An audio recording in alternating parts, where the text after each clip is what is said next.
Liam's voice trembled as he gripped the microphone, the weight of 1,000 shattered dreams pressing against his chest. Nashville's Grand Ole Opry, the heart of country music, was supposed to be his triumph. At 25, he clawed his way from dive bars to this sacred stage, his soulful ballads earning him a legion of fans. But last week, Ethan had come out publicly, and Liam had stood by him, posting a heartfelt message of support online. The backlash was swift and brutal. His fans, his family, he'd called them, turned on him overnight. Traitor, they spat. Faggot sympathizer. The words cut deeper than any knife. He forced himself to sing, his voice raw but steady, pouring every ounce of pain into the lyrics. The crowd's boos drowned him out, their signs flashing. No place for your kind here. Backstage, Ethan watched, his face pale, guilt etched into his features. Liam caught his brother's eyes and forced a smile, as if to say, this is worth it. But was it? The dream he'd built was crumbling, and the brother he'd sworn to protect was breaking under the weight of their hate. The Carter brothers grew up in a small Tennessee town, where the air smelled of honeysuckle and judgment. Their father, a Baptist preacher, ruled the house with scripture and a heavy hand. Liam, the elder by 2 years, was the golden boy, charismatic, with a voice that could hush a room. Ethan was quieter, introspective, always sketching in notebooks or sneaking off to read poetry. They were each other's refuge, sharing secrets under the stars when their father's sermons grew too loud. Liam discovered his love for music at 16, strumming a second-hand guitar in their garage. Ethan would sit cross-legged, sketching his brother as he sang, his pencil capturing the curve of Liam's jaw, the fire in his eyes. You're going to be a star, Ethan would say, his voice soft but certain. Liam believed him. By 20, he was playing gigs in Nashville, his name whispered in honky-tonk bars. Ethan followed, enrolling in art school, his quiet courage blooming in the city's freer air. But freedom came at a cost. Ethan's coming out wasn't planned. It was a moment of defiance, sparked by a cruel classmate's taunt. He'd posted a photo with his boyfriend, James, a gentle artist with a laugh like summer rain. The post went viral, and the town's whispers became a roar. Their father disowned Ethan, calling him an abomination. Liam, already rising in the country music scene, faced a choice: stay silent or stand by his brother. He chose Ethan, posting a message that read, "My brother is my hero. Love is love." The internet exploded. Fans who'd once idolized him now called for his cancellation, their loyalty as fragile as glass. Backstage after the Opry disaster, Liam found Ethan slumped against a wall, tears streaking his face. "I'm sorry," Ethan whispered. "I ruined everything." "You didn't ruin anything," Liam said fiercely, pulling him into a hug.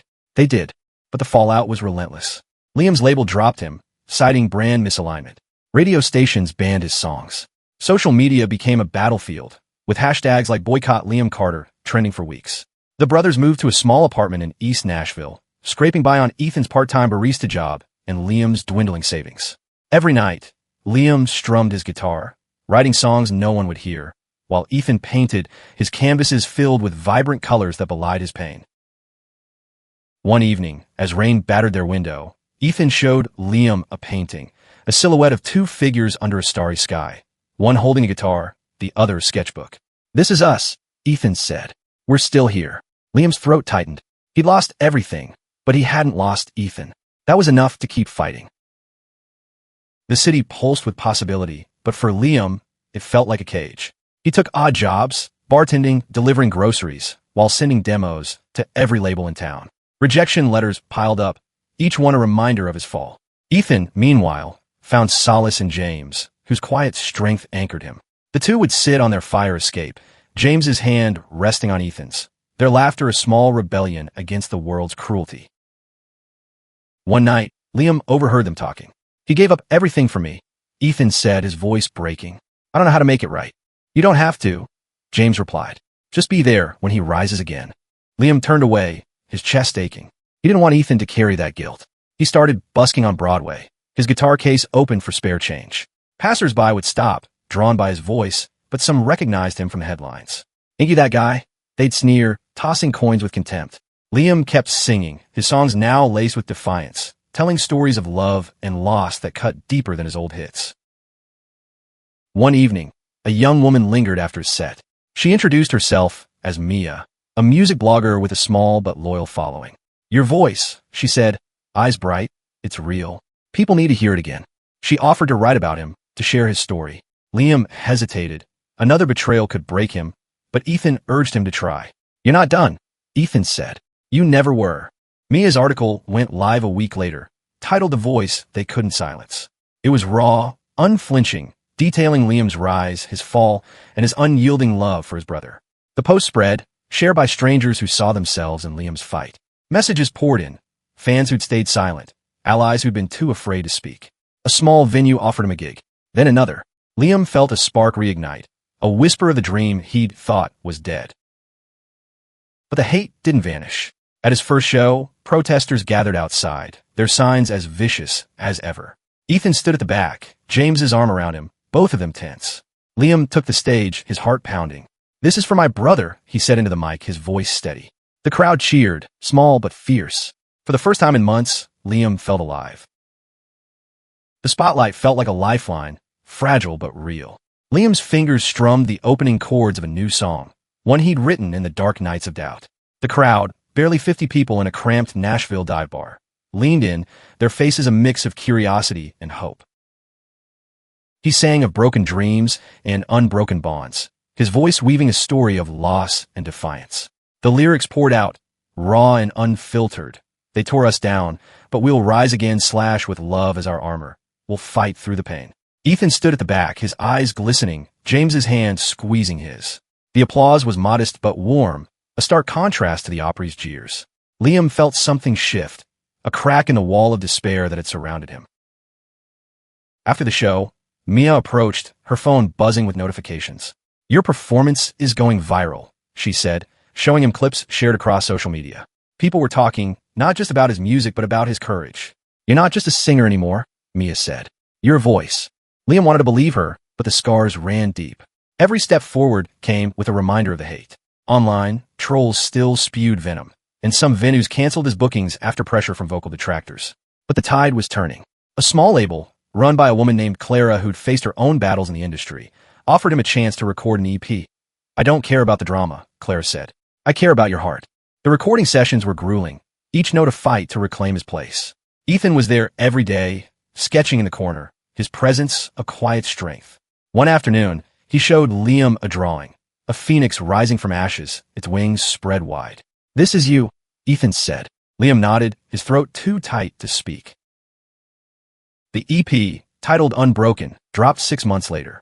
It was raw, stripped down, a blend of country and folk that spoke of resilience and love.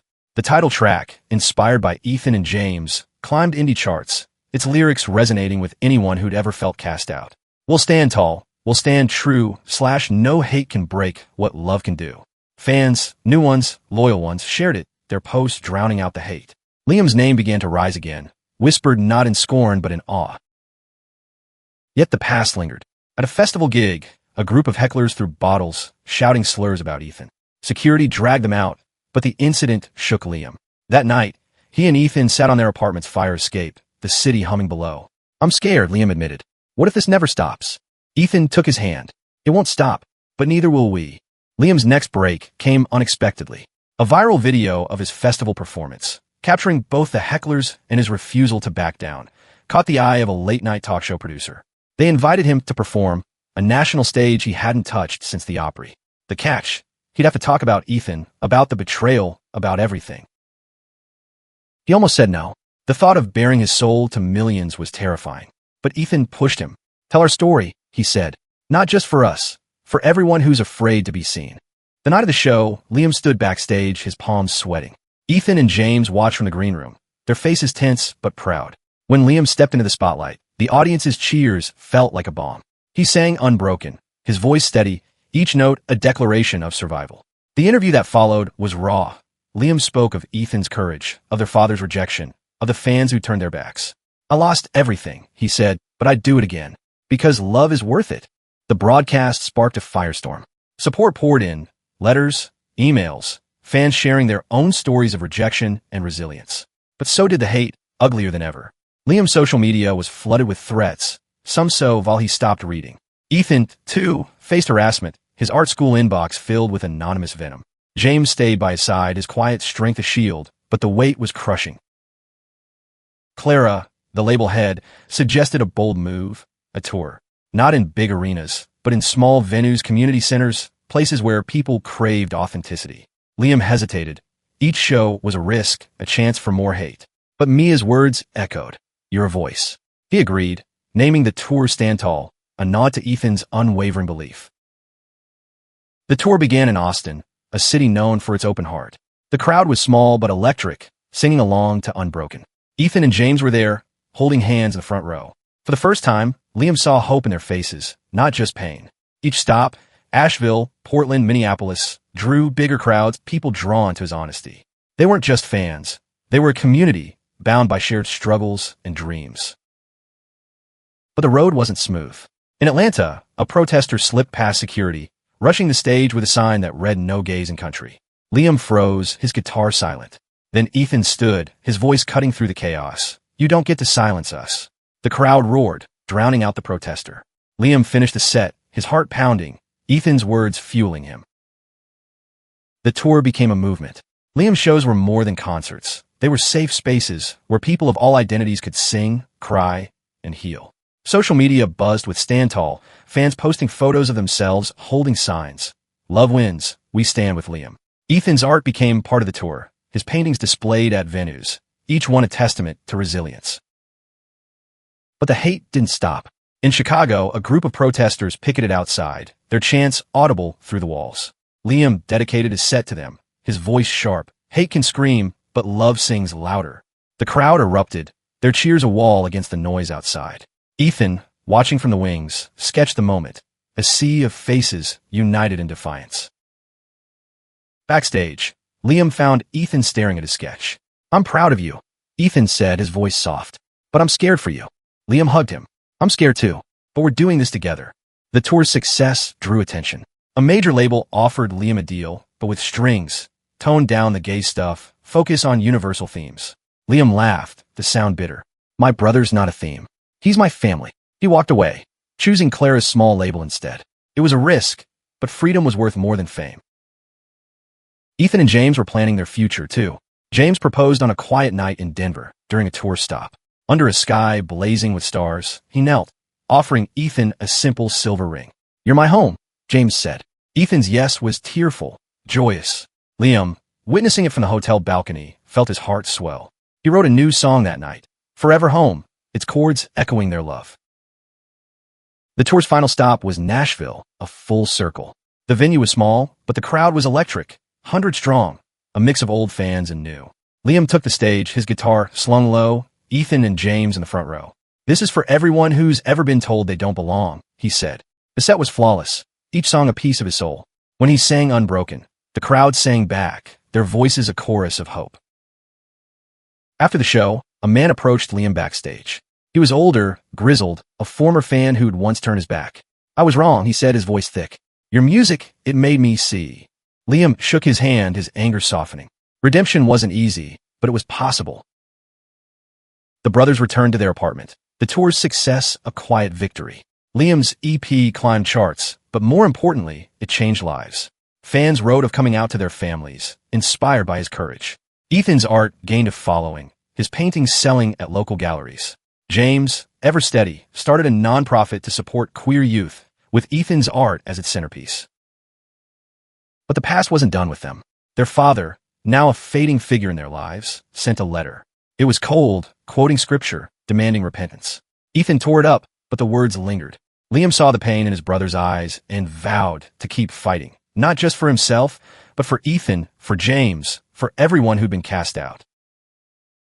A year later, Liam was invited to perform at a national pride event in Washington, D.C. The stage was massive, the crowd a sea of rainbow flags. Ethan and James stood at the front, their hands clasped, their faces alight with pride. Liam sang Forever Home, its lyrics a love letter to his brother and his chosen family. The crowd swayed, some crying, others cheering. For the first time, Liam felt the weight of betrayal lift, replaced by something stronger. Purpose. Backstage, a young fan approached, tears in her eyes. "Your music saved me," she said. "I came out because of you." Liam hugged her, his own eyes wet. He looked at Ethan, who nodded, his smile radiant. They'd lost so much, but they'd gained something greater, a legacy of love. The night ended with the brothers on their hotel rooftop, the city sparkling below. "We made it," Ethan said, his voice soft but sure. Not yet, Liam replied, grinning. But we're getting there.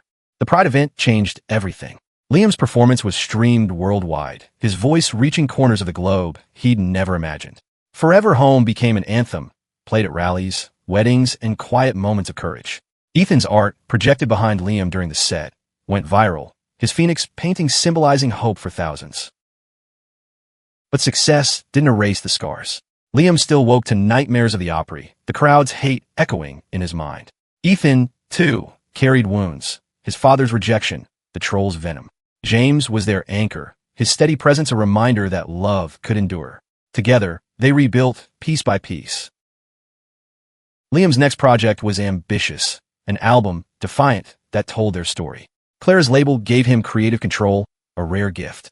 He poured himself into it, writing songs about betrayal, resilience, and the family you choose. Ethan designed the album art, a vibrant mural of two brothers, hands clasped, standing against a storm. The album's release was a triumph, debuting in the top 10, its raw honesty striking a chord. The brothers faced new challenges.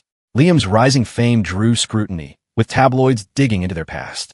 A gossip rag published a story about their father, painting him as a martyr and Liam as a rebellious son.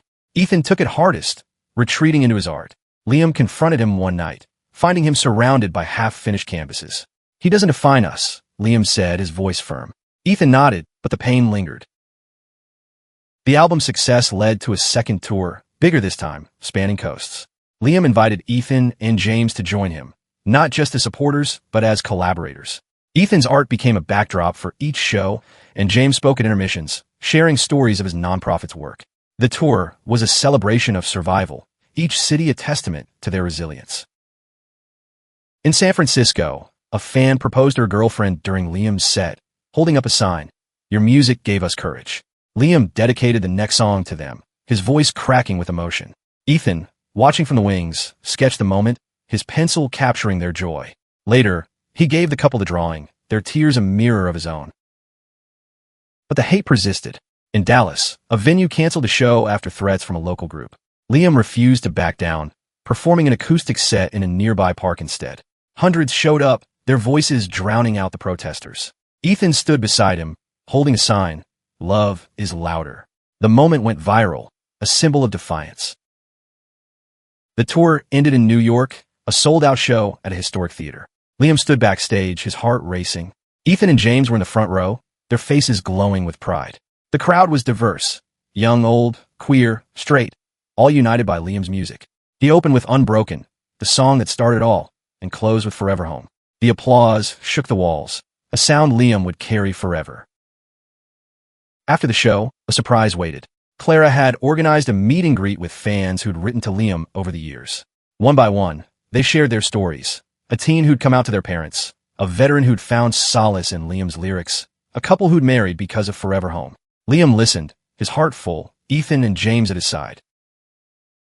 The night ended on the theater's rooftop, the city skyline a glittering backdrop. Ethan handed Liam a new painting, a portrait of the three of them, standing tall against a starry sky. "This is our story," Ethan said.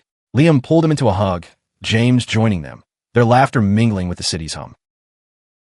They'd faced betrayal, hate, and loss, but they'd also found love, purpose, and a family that stretched beyond blood.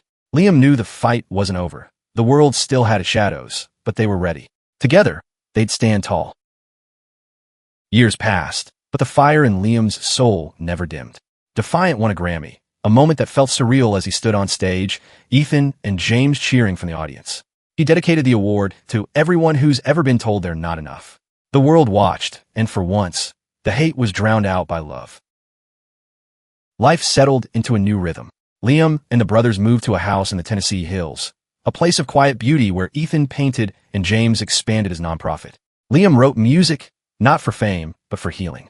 His songs became anthems for a generation, their lyrics quoted in protests and whispered in private moments of courage. Ethan and James married in a small ceremony, with Liam as best man. Under an oak tree draped in fairy lights, they exchanged vows, their love a beacon. Liam sang Forever Home, his voice a gift to the couple who'd carried him through the darkest days. The guests, friends, fans, chosen family, cheered, their joy a testament to what they'd built. But the past wasn't gone. Their father's church organized a protest against Liam's music, calling it a sinful influence. The news stung, but Liam refused to let it define them. He donated his Grammy earnings to James's nonprofit, funding safe spaces for queer youth. Ethan's art became a symbol of the cause, his phoenix painting reproduced on banners and t-shirts. One day, a letter arrived, not from their father, but from their mother, who'd been silent for years. She wrote of regret, of a heart softened by time. "I see you now," she wrote. "I'm sorry it took so long." Liam and Ethan read it together, their emotions a tangle of pain and hope. They didn't respond. Not yet, but the letter was a crack in the wall, a reminder that change was possible. Liam's final gift to the world was a memoir, co-written with Ethan. Titled Stand Tall, it told their story, unfiltered, unflinching. It became a bestseller, its pages a lifeline for those fighting their own battles. At book signings, fans shared their stories, their tears and smiles a mirror of the brothers' journey. Liam and Ethan listened, their hands clasped, knowing they'd made a difference. The story ended on a quiet night, the brothers and James sitting on their porch, the stars bright above. Liam strummed his guitar, Ethan sketched, and James smiled, his hand resting on Ethan's. They'd been betrayed, broken, but they'd risen, stronger, prouder, whole. The world had tried to tear them apart, but love had won. And in that victory, they proved them all wrong.